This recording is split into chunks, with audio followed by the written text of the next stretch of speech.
Mari, Insieme Patricio Cayupán Pequeño Mitamiche. Bueno, les voy a enseñar cómo yo recolecto el ñolqui. Hoy día actual yo lo tengo en mi casa, el cual el ñolqui se encuentra en la cordillera Nahuelbuta y por el tema de las forestales y todo ha estado perdiendo y se lo han estado cortando. Entonces yo fui a rescatar una matita de ñolqui y hoy día puedo tener ya varias matitas, el cual yo utilizo para hacer mi instrumento musical mapuche. Esta es la mata de ñolqui, como su nombre lo dice, lo ocupamos para el instrumento ñolqui, un instrumento ancestral, antiguo, y hoy día lo ocupamos igualmente en nuestra zona lafkenche, Cañete.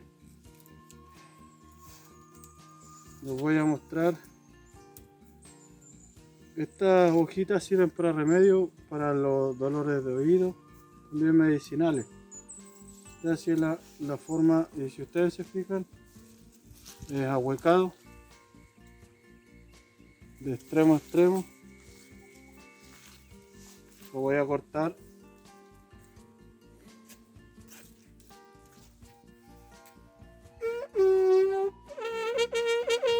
Bueno, ya tenemos la caña cortada, lo que es el ñolqui. Vamos a proceder a hacer el instrumento.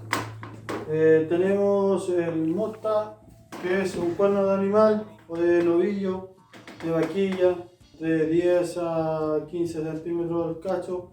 Luego lo perforamos con un fierro caliente en la punta para que salga y tenga salida el orificio al mota, lo que es el orificio más grande.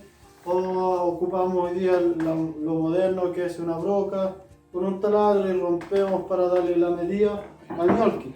Luego lo utilizamos, ponemos un extremo del ñolqui en el mutta con el cuerno de animal y ya lo podemos utilizar para ceremonia, guillatún. Ya está utilizable el ñolqui, instrumento musical mapuche, el cual yo realizo hace más de 15 años elaborándolo y perfeccionándolo a lo más ancestral posible.